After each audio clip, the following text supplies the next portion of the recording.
دوستو، ایک دفعہ ایک بادشاہ نے دیکھا کہ گدھے مکمل ہی ایک قطار میں جا رہے ہیں۔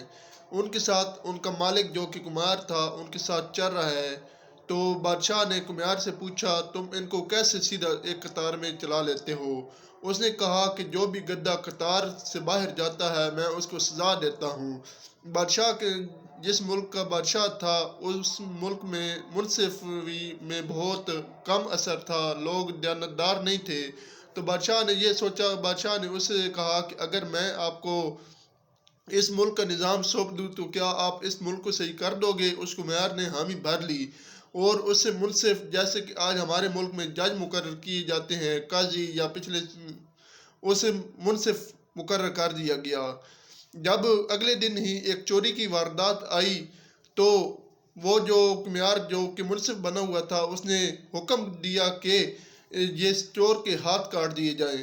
وزیر نے ایک شخص کو بھیجا کہ جا کر سرگوشی، کان میں آ کے اس شخص نے سرگوشی کی کہ یہ وزیر کا خاص آدمی ہے۔ دوبارہ کمیار نے حکم دیا جو کہ منصف بنا ہوا تھا کہ چور کے ہاتھ کاٹ دیے جائیں۔ اتنا سننا تھا کہ وزیر ایک دفعہ دوبارہ آیا اور کان میں کہنے لگا کہ جناب کچھ خیال کریں، یہ ہمارا اپنا آدمی ہے۔ تو اس کمیار نے دوبارہ جو کہ منصف بنا ہوا تھا اس نے دوبارہ حکم دیا کہ چور کے ہاتھ کاٹ دیے جائیں۔ پھر جو کہ وزیر ساتھ ہی کھڑا تھا اس نے دوبارہ کہا کہ جناب کچھ رحم کریں، یہ اپنا آدمی ہے، کچھ خیال کریں۔ تو یہ سننا تھا کہ جو کہ منصف بنا ہوا تھا اس نے کہا کہ چور کے ہاتھ کاٹ دیے جائیں اور جو کہ سفارشی ہے اس کی زبان کاٹ دی جائے۔ دوستو، ہمارے ملک میں بھی کچھ ایسا ہی نظام ہے، اگر کسی ایک چور کے ہاتھ کاٹ دیے جائیں تو انشاءاللہ اس کے بعد نظام بہت اچھا قائم ہو جائے گا۔ کہا جاتا ہے کہ اس کے بعد، اس ایک واقعے کے بعد کتنے مجرموں نے معافی مانگ لی اور مجرم بھی بہت کم ہو گئے۔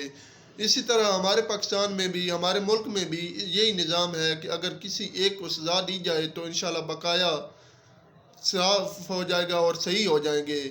کمنٹ سیکشن دوستو آپ کے لیے ہے، اگر کوئی اچھی بات لگے تو لائک کر دینا، اگر کوئی آپ کا اپنا تبصرہ ہو تو وہ ضرور شیئر کیجیے گا۔ شکریہ۔